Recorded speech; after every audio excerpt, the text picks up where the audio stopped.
In this video, I want to talk about what is my favorite vitamin, which is vitamin B12.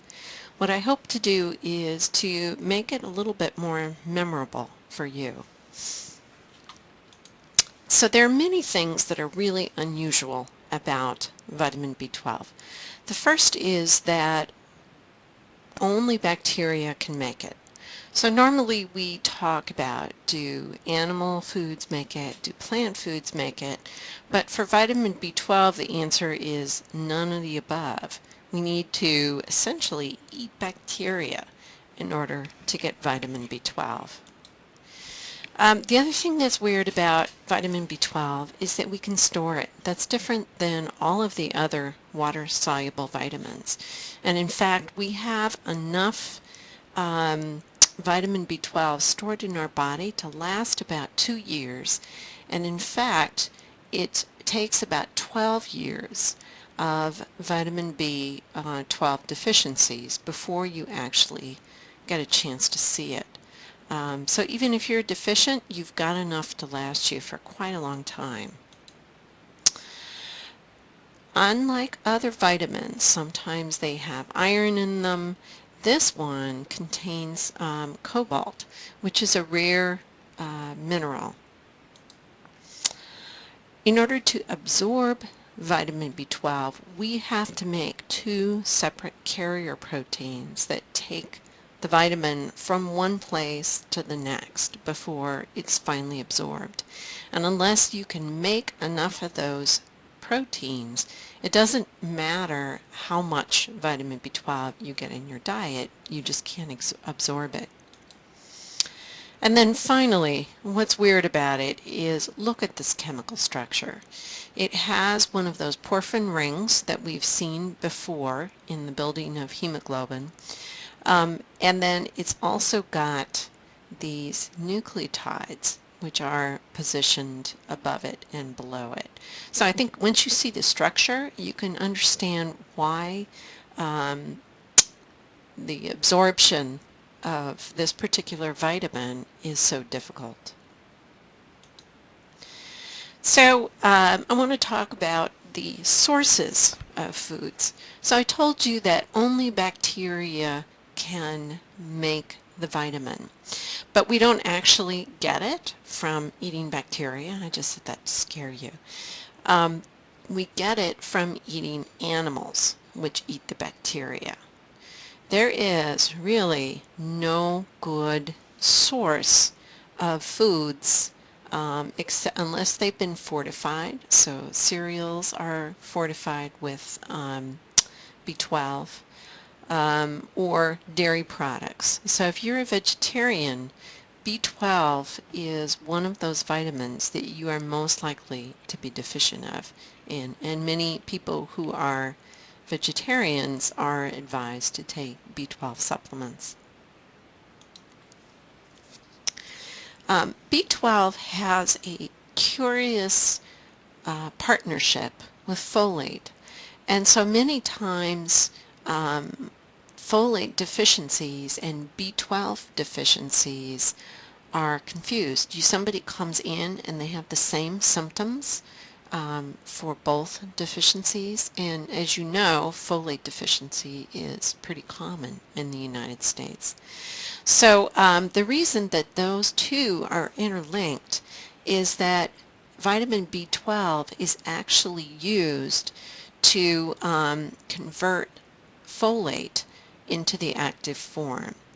So THFA stands for tetrahydrofolate, folic acid. And it is what folate does is it transfers methyl groups from one place to the other. So when tetrahydrofolate is methylated, it is inactive, and what has to happen is it has to have the methyl groups taken off of it before it becomes active. This here, see this big circle here? This is a huge enzyme that has a whole bunch of those big hairy B12s attached to it. So what it does is it plucks the methyl group off of folate and then uses that and transfers it to homocysteine to make methionine. So that's what regenerates the B12 so that it can pick up an additional folate methyl group from the folate. So if you don't have enough B12, then you can't activate your folate, and so a B12 deficiency and a folate deficiency in terms of the symptoms are almost indistinguishable. The one place where you see a difference in the symptoms of B12 and folate deficiencies is in the nervous system. So both of them, both folate deficiency and B12, cause a particular type of anemia called megaloblastic anemia. And this is unlike the microcytic anemia, which is really tiny cells that's caused by iron and B6 deficiencies. B12 and folate deficiencies cause the red blood cells to become huge. So they're very large. And both B12 and folate cause problems with the nervous system. But B12 also has a particular function that is not folate dependent that's involved in making the myelin sheath. And as you know, the myelin sheath is needed for fast conduction along the nerves. And so with B12 deficiencies, you will have symptoms of tingling and things going on. If B12 deficiencies are profound, then you can actually see some cognitive changes that you don't see with folate deficiencies. All right, so I want to talk about the absorption of B12 because this story of how it's absorbed explains a lot of why it is that our ability to that many older people become B12 deficient. So there's actually two factors that are needed in order to carry B12 through the digestive system and to make it usable. Okay, so first of all, in the salivary glands there is a protein that is made that is called the R12, the R protein, and it is secreted and produced, and it's mixed with the food, and if B12 is in there, the two travel together into the stomach. Okay, so in the stomach, the R protein is bound to B12. So even though they're present together in the saliva and going down, it isn't until they reach the stomach that they begin their association. So also in the stomach is another factor that is made by the stomach cells itself. So now you have B12 bound to R protein and IF in the chyme being sent down into the small intestine.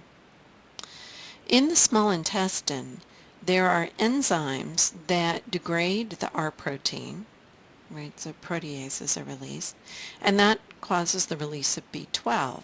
So then that's the point at which the intrinsic factor, IF factor, picks up the B12, and that is the factor that carries it down to the point of absorption, which is at the end of the small intestine. And there are specific carrier proteins that look for this intrinsic factor bound to B12, and that's what causes the passage of this complex through the small intestine and into the bloodstream. So this whole thing if there's a defect in any one of these steps, if there's reduced salivary production, then you don't make enough R protein. If there is reduced stomach secretion, then you don't make enough of this. If there is reduced amounts of the pancreatic enzymes, then B12 is not released. And if there is reduced number of these receptors, then you get reduced B12 absorption.